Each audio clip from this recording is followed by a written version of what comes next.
Avec cette proposition de loi sur le bien vieillir, certains pensaient peut-être calmer les impatiences à l'égard d'une grande loi sur l'autonomie, maintes fois annoncée, sans cesse repoussée. Eh bien, je crois que c'est raté.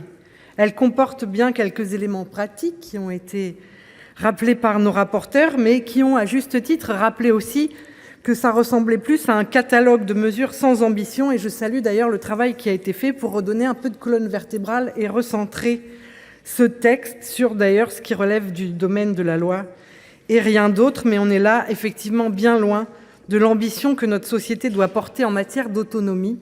Et pour ce qui nous concerne, nous ne plaçons pas dans le terme d'autonomie uniquement le grand âge, mais également la situation des personnes en situation de handicap. L'exaspération de voir cette grande loi autonomie sans cesse reportée a même généré une sorte d'ovni législatif, puisque la promesse de ce texte est insérée dans la proposition de loi que nous examinons aujourd'hui. Mais le doute demeure, et pas seulement sur le véhicule législatif qui sera approprié pour l'examiner. Parce que vous avez confirmé, Madame la Ministre, votre volonté de cette grande loi, mais vous avez également annoncé une saisine du Conseil d'État. Je me demande si le gouvernement ne va pas devenir coutumier de s'en remettre aux institutions juridiques pour régler des problèmes politiques. Je m'inquiète aussi de n'avoir pas entendu un seul mot dans la bouche du Premier ministre qui vient de faire sa déclaration de politique générale sur ce thème qui est pourtant majeur dans notre société. Ce texte donc manque d'ambition, mais il contient aussi des orientations inquiétantes. Je pense au financement du forfait soins qui devrait maintenant financer également des actes de prévention, au détriment vraisemblablement de l'un et de l'autre compte tenu des financements qui pourraient y être consacrés. Je pourrais aussi évoquer le regroupement des établissements médico-sociaux, les mutualisations, la rationalisation que cette proposition vise. Nous savons d'expérience à quoi ils peuvent conduire, tout particulièrement quand près de 80% des EHPAD publics sont aujourd'hui en déficit. Ces mesures impacteront encore un peu plus le fonctionnement de la prise en charge des personnes âgées, accentuant les carences d'un système d'accompagnement du vieillissement en grande difficulté. Je regrette à ce titre que les dispositifs de contrôle et de sanctions, notamment à l'égard des EHPAD privés à but lucratif, aient été assouplis.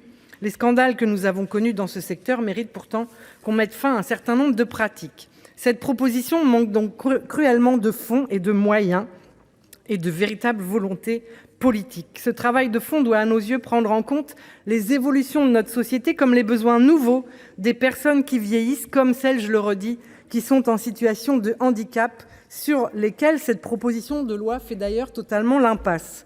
Il est crucial de revaloriser les personnels accompagnants et soignants dans le secteur du soin à domicile, les personnels des EHPAD, de tous ces métiers du lien et du soin qui veulent assurer le bien vieillir de la population, mais sont souvent eux-mêmes aussi en souffrance. Leur manque de reconnaissance, la faiblesse de leur rémunération conduit à la pénurie que nous connaissons aujourd'hui. Pénurie que le rythme de création d'emplois que vous avez évoqué, Madame la Ministre, ne sera pas résorbé, non seulement par ce qui a été inscrit dans les 2 derniers PLFSS en la matière, mais y compris parce que vous venez d'évoquer l'objectif de 2030, alors que si ma mémoire est bonne, le président de la République annonçait 50 000 emplois à la fin du quinquennat. Je crois aussi que les revalorisations de ces personnels ne peuvent être à la charge des seules collectivités, départements ou communes. Les compensations du Ségur sont incomplètes et la mise en œuvre de tarifs planchers très inégalitaires, notamment à l'égard des départements qui sont les plus vertueux. Les aides à la mobilité ou la mise en place d'une carte professionnelle, pour souhaitable qu'elle soit, ne suffiront pas. De même, un grand effort de formation doit, à nos yeux, être engagé. D'autres métiers doivent également être entendus, notamment au regard de la valeur ajoutée qu'ils peuvent apporter à la prévention ou à l'accompagnement. On reviendra à travers des amendements sur le cas des kinés ou des mandataires judiciaires. Nous porterons aussi des propositions de recettes nouvelles afin de mettre en place un véritable service public de l'autonomie avec les recrutements indispensables pour atteindre le taux d'encadrement d'un personnel pour un résident ou même à défaut de 8 soignants pour 10 résidents, engagement gouvernemental. Vous le voyez, nous attendons avec impatience, mais nous allons agir en ce sens pour que cette loi soit au rendez-vous, parce que je crois que ce qui est attendu, et tout le monde sur tous ces bancs le dit, Donc comptez sur nous, Madame la Ministre, pour vous aider dans ce sens. Merci, chers collègues. La parole est maintenant à Madame Guilaine Pantel pour le groupe RDSE, et ce pour 5 minutes.